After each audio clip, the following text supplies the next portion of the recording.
Four Corners podcast.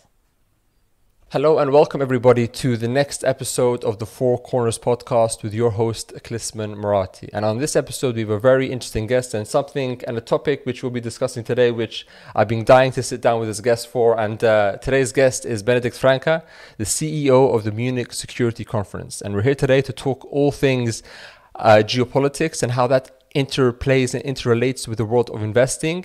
And we'll be tackling some issues which have been on the news recently, but in a very interesting way that Mr. Franke is very qualified to speak about. So I'd like to welcome Mr. Franke to the show. Thanks for having me, Klisman. Wonderful. So Benedikt, you are an academic in your own right as well. You know, you've completed a master's from Johns Hopkins, a PhD from Cambridge, and a postdoc from Oxford, tackling both of the top universities in the UK. So you are an academic of international relations, of politics in your own right. When you transitioned over into quote unquote the sort of real world, I don't really like that phrase, but it's a phrase that has been used quite often when you compare academia to more hardcore, practical political issues. What have you seen as being the most surprising thing that maybe you weren't prepared for in your academic studies when it came time to engaging with leaders internationally and regionally in Germany as well? Are there any things that you can say that were different from your studies or that surprised you when you came into the world of politics? Yeah, that's a good question to start on. I could talk for hours and hours about this. Everything was different than I had expected. You know, I had learned all these theories and relationships, and when you sort of get into the real world, you quickly realize that yes, theories are pretty good at describing things post fact, but they're not very good at prescribing or helping you to make sense pre-fact out of things. So, you know, I started with Kofi Annan, and I worked as an assistant for him.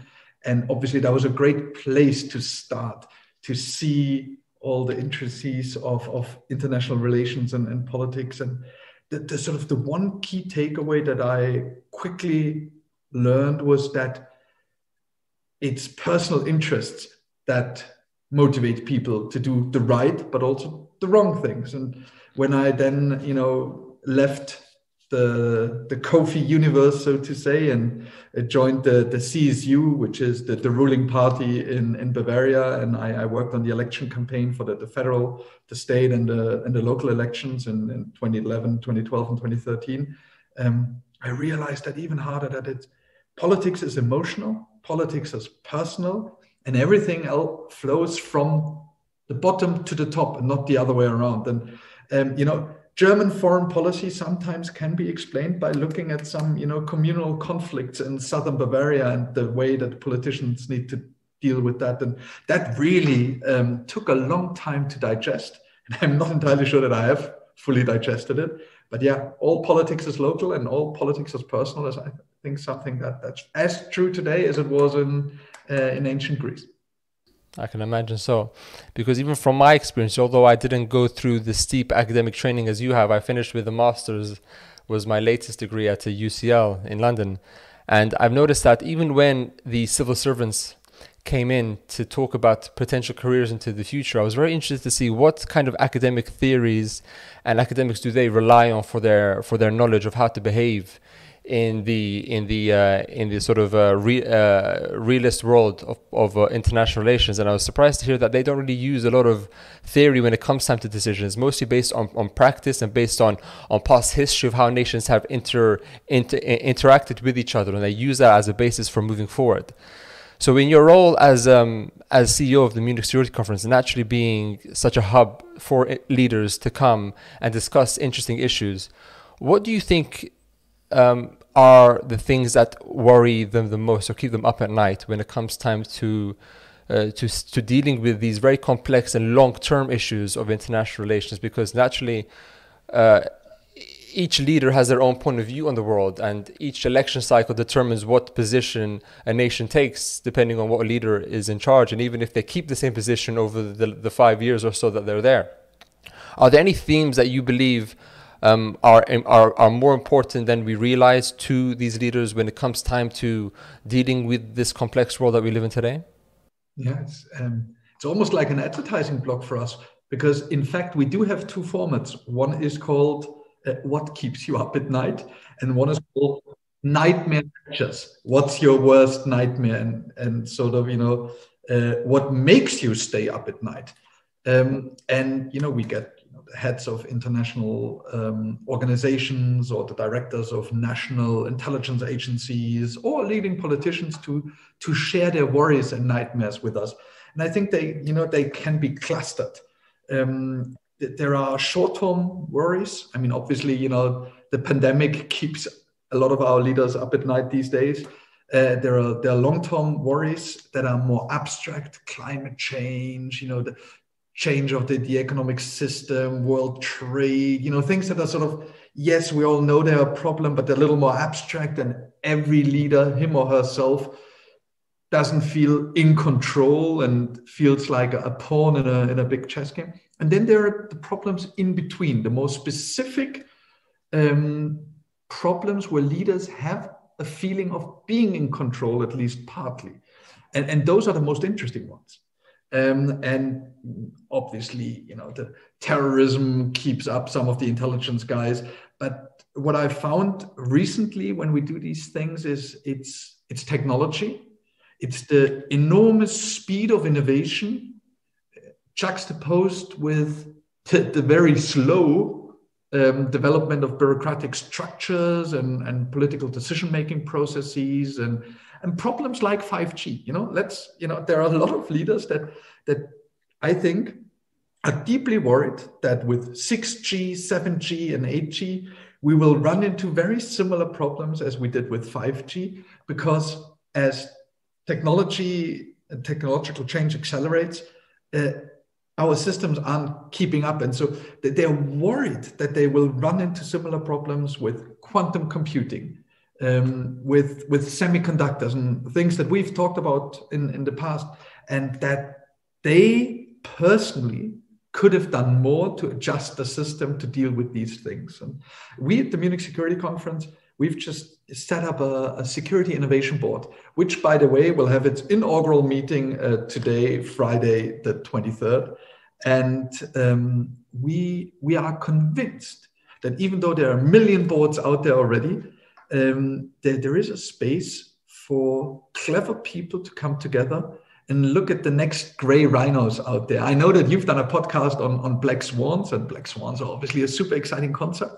But I think gray rhinos are an even more exciting concept, because... Tell me, what is a gray rhino? That sounds quite interesting as a topic. A gray rhino is a problem with a high probability, high impact, yet still neglected. So you see this gray rhino in the sort of long distance, and you think, oh, that's a nice rhino, and then it comes closer, and you say, oh, this is a nice rhino, and then suddenly it's just too close; it'll just run you over.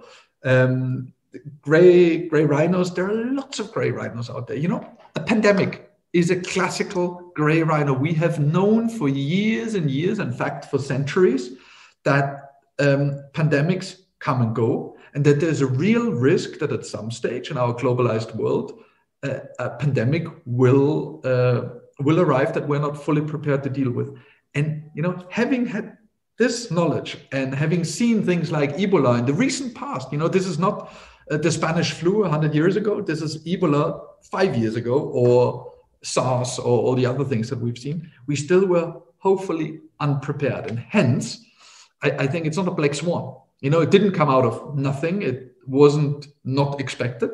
It was just ignored, or in the wrong priority level for many people, and hence the gray rhinos out there are the ones that we should really be paying attention to. We're not doing that enough, and the MSC believes that in areas like defense innovation, ICT innovation, energy innovation, there are positive gray rhinos, but also some negative gray rhinos that we need to bring to policymakers' attention over and over and over again, because saying it once just doesn't work. You need to make sure that they can't hear it anymore, and that they realize it's important. A bit like cybersecurity, was ignored at the beginning, and then slowly everyone woke up, and now it's in everyone's mouth, but still many things aren't changing or aren't adapted as quickly as they should be. So that, to get back to your question, is I think what keeps most leaders awake,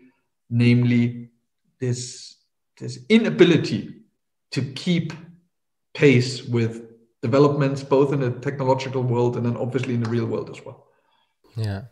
I think this idea of being one step ahead and then two steps back when something goes wrong is a pandemic within itself in the structures of government, because they are very slow to respond to many different things, and you need to spend a lot of effort to get their attention on things. If it isn't right there in their part, if it's not an immediate threat, let's say like terrorism, for example, which is you can see it more physically as opposed to cyber, which is much more latent, which affects you, but not in such a critical visual way that will make your populace stand up and demand change. They tend to put it in the back of their minds. You're right in saying that. And from our work with different types of governments, we've noticed that it's a bit sad to say, but if you can link it back to how this issue can improve the standing of the politician, meaning if you tackle this issue in this way, then it has a chance for you to be seen in a better light, tends to get their attention more so than not, which is a problem not only in Western countries, but globally, wherever you have a democratic system. You have these incentives, these micro incentives that lead leaders or politicians in general to go after an issue if it makes them look good in a specific light. But when things like technology or transformative technology come into the fray, as you guys work on as well, issues like trust become a big thing, and also the speed of change, like 5G, as you mentioned, becomes a big issue for them. So from your experience, seeing how these leaders work together in the world of government and also in the world of industry and the interplay between those two, do you think the biggest issue is the fact that politicians aren't as educated to the point where they understand these issues so deeply, and the world of technology is moving faster for them because they don't have that comprehension? And if that is the case, what can we do perhaps as a civil society, or as sort of intermediaries like you are and like we are, to help that process go faster? And what are the biggest issues in tech? Because trust is a big one, and also the rate of change is a big one too. So have you got any thoughts on that, on those issues? I know there's a lot of questions packed into one, but I'm sure you can handle it. I'll try to pack many answers into one. Let's go back to the first question that you asked right at the beginning about the nature of politics. Here too, I think you're absolutely right. If one agrees with the assumption that all politics is personal, at the end of the day, it's personal motivation and personal incentives that decide whether people do the right or the wrong thing or anything at all. And so I think organizations like ours, like the Munich Security Conference, really have a role to play in hammering points home that, it's an interest in a leader's personal interest, in a nation's general interest to do X, Y, and Z. And I can run through millions of examples if you want me to, but my feeling is that the world of politics is becoming, more complex by the second. And we don't necessarily, give our politicians credit for that or support them optimally in navigating these, constantly changing and increasing complexities. And hence, there is some kind of a translation function for organizations like ours. Bring brilliant techies and brilliant nerds and brilliant investors together with powerful leaders is good and is better than nothing. But what is really important is to translate between these two worlds, to tell one side what is needed and possible, and the other what's realistic and politically astute. And I think that needs to be done more, and we try that. We haven't figured out, all possible details of how to do this best, but we're getting better by the minute. And in addition to this translation function, I think there is for an organization like ours, there is a foresight function. So, what are topics that will be important in 3 years, and how do we make sure that leaders get that they're important in 3 years, and to start make plans. Leaders, and I'm talking about the prime ministers and presidents of this world, so our customers in quotation mark, our audience. they have so many issues to deal with and so many problems and also so many possible solutions to choose from, that I think yet another function for an organization like ours is to slim down the decision matrix, to make it easier to find, what are sensible solutions and what are, maybe attractive solutions, but solutions that aren't, realistic or can't be implemented in the time that we will need them by. That there are lots and lots of long-term issues now in politics. And you've mentioned election cycles. I have a feeling that people do get the fact that you get retroactive credit in politics too. And people care about their place in history books. And so I think what you need to tell people, this decision may not help you win the next election, but it'll help you win a really good place in the next history book. It will, your fame and glory will follow, and it will not follow in 2 years, but it'll follow in 5, 10, 15 years. And I think that's something, that's not our role at the Munich Security Conference, but that is something that civil society and in particular academia can really help with. Giving people credit for difficult decisions they've taken in the distant past that play out positively in the present. And, we should really look at which countries are doing well in the pandemic and what people have done in the past to prepare these countries better than others. Singapore, we've laughed at Singapore for years because everyone ran around with masks long before we knew that masks existed. And, we should really give them credit for having thought ahead and having prepared a country. Now they're obviously doing quite well. So yeah, giving credit is a hugely important task for civil society. Mm-hmm. Does that become more difficult though when you have in the first place big disagreements between the populace and the governments as to how to move forward with big issues like COVID? I know topics like the COVID passport is very contentious in many parts of the world, and also between leaders of different countries. So you have two types of relationships, don't you? You have the people and their politicians, and you have politicians and other politicians in other countries. And your concept of beyond restlessness, the idea that the historic unions of Western democracy are somehow fraying, or they're becoming less important as other nations become more powerful, which is a concept that we have as well in a different form.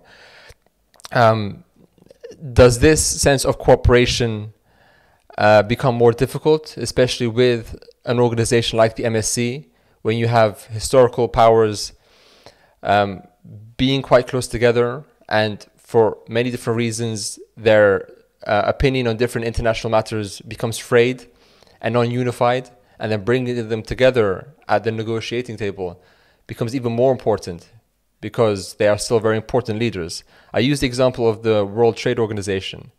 We had a representative of the World Trade Organization on our podcast recently this year, and he made it very clear that the importance of bodies like this becomes even more important as nations become more powerful across the world. It's not that the US is losing power in some way, but more nations are developing more power, which is evening out the playing field, or at least making these smaller nations, now that are becoming more powerful, have a much bigger voice in world affairs.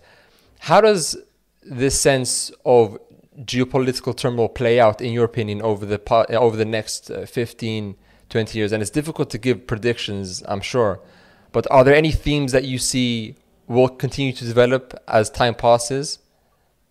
Yeah, an easy question right there. The concept of restlessness was coined by the Munich Security Conference last year to describe a world that was becoming less Western, and a West that was itself becoming less Western. And I think, even though we see President Biden trying really hard and giving his best, we in Europe are living up to this idea of restlessness, unfortunately. We've gracefully acknowledged that President Biden has brought the US back into the WHO and back into the Paris Climate Agreement. But still, within Europe, we still haven't figured out things like Nord Stream 2 or the 2% debate on, our contribution to defense. We are totally fragmented when it comes to our opinion towards Russia or China.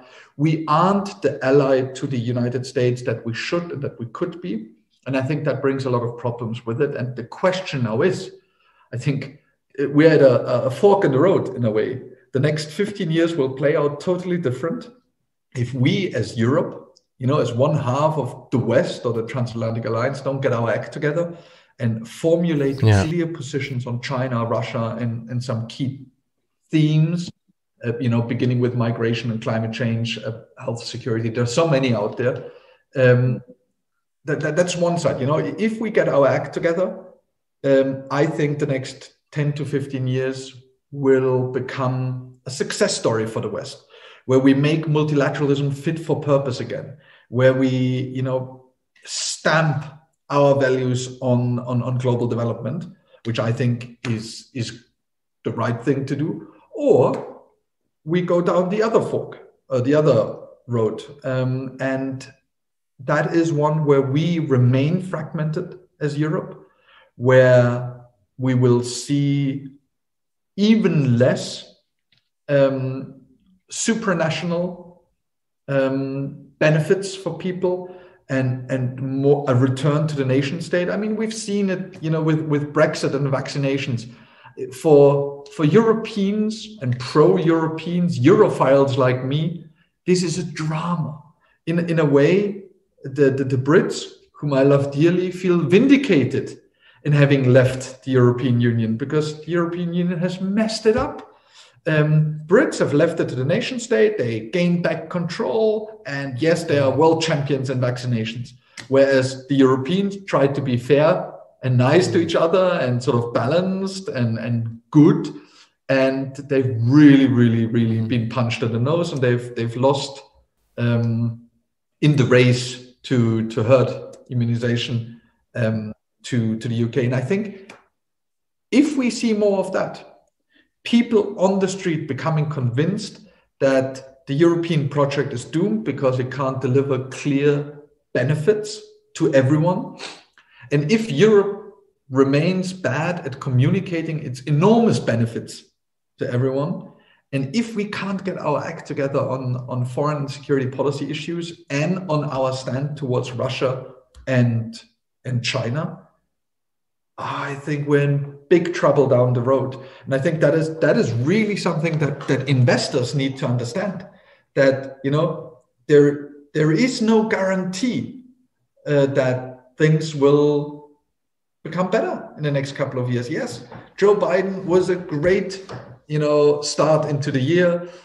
We named our current events all beyond restlessness.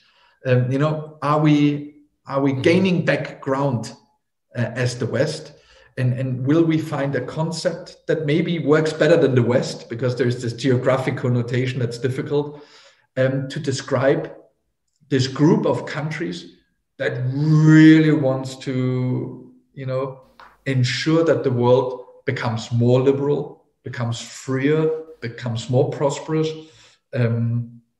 or will we see fragmentation and a Russian and a Chinese leadership that are fully prepared to make the most out of this fragmented opposition in many ways?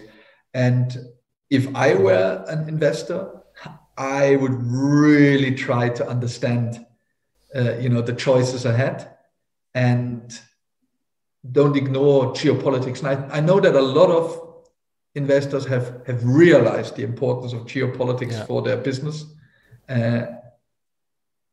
But I don't think it's all of them yet. And I don't think it may even be the majority. So we have, as the Munich Security Conference, we've begun to reach out to investors and tell them, it really makes a difference where you put your money and on what assumptions you put your money into technologies and into service industries and into, old style industries as well. So we could go on and on forever and ever about this topic, but I'm relatively convinced that the next 2 years will be the ones that decide on where we will be in 15 years. And that sounds a little philosophical, but I hope you buy it nonetheless.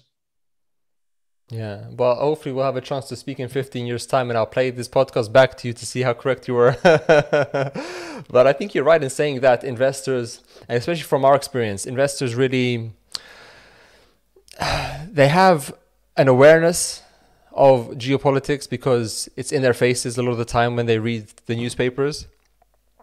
But unfortunately for a lot of them that we've spoken to anyway, it stops there. It stops them reading the papers and feeling, well, that's enough for me to know.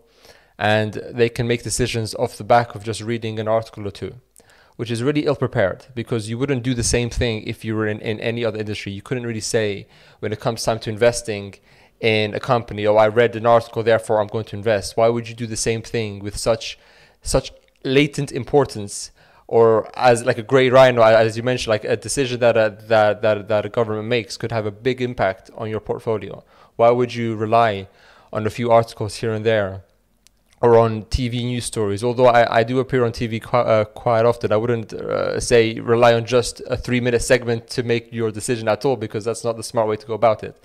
But there is that sense of, well, it's there, it's important, I guess, but we invest in the West or in more established markets, therefore we know it's quite stable.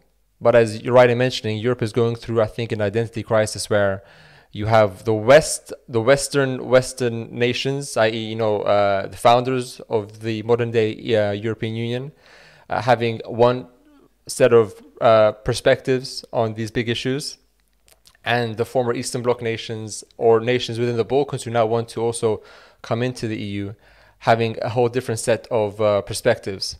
And also big geopolitical games are playing in the Baltics and the Balkans right now, with China, Russia, and Europe and America together. So Europe is becoming, again, a focal point of geopolitics post-World War II.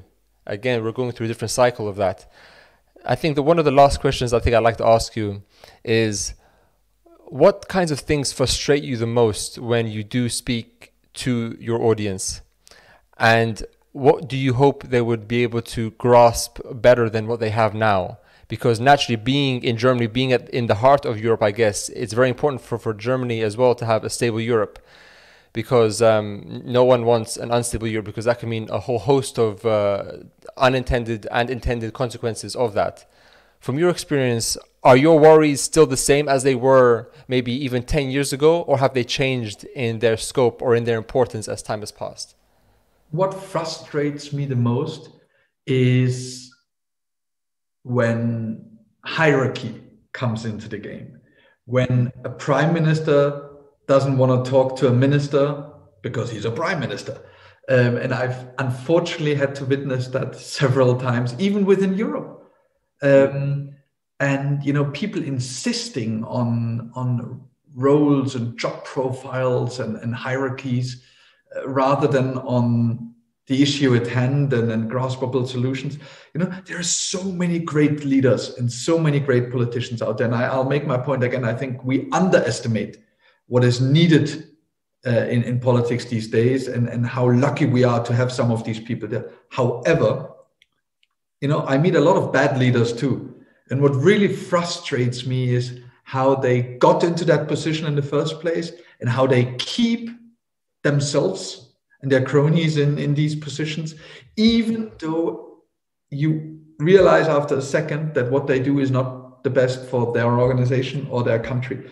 And there's very little that I can do, but it's just deeply frustrating. And I think sometimes, and I mentioned the lack of communication ability of the European Union, but the same is true for some national leaders that could be so much better at communicating their own success stories, and being open about the problems and troubles they face.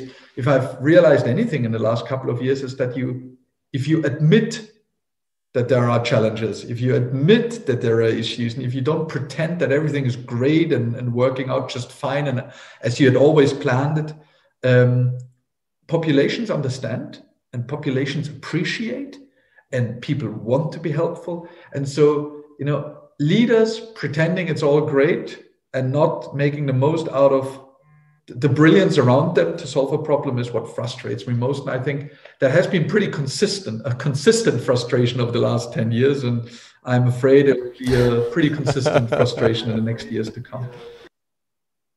Yeah, I think politicians change, but the nature of politics remains the same since the beginning. So that is very true. Benedikt, we can sit and speak about these issues, I think, for a long, long time. But for the sake of time, or for the sake of the attention of our listeners, I think we'll wrap it up here.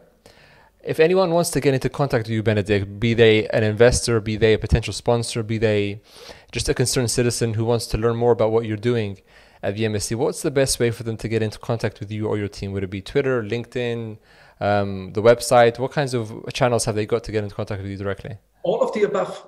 We are an incredibly open organization. Good ideas, critique, sponsorships, all of it is welcome. We were a small team a couple of years ago. We've grown quickly over the last couple of years. So we may actually have the capacities to answer some of your questions in a reasonable amount of time. Thanks for having me. It was fun. Let's do it again. Thank you so much. So that is Benedikt Franke, CEO of the Munich Security Conference. Thank you so much, Benedikt. Thanks for having me.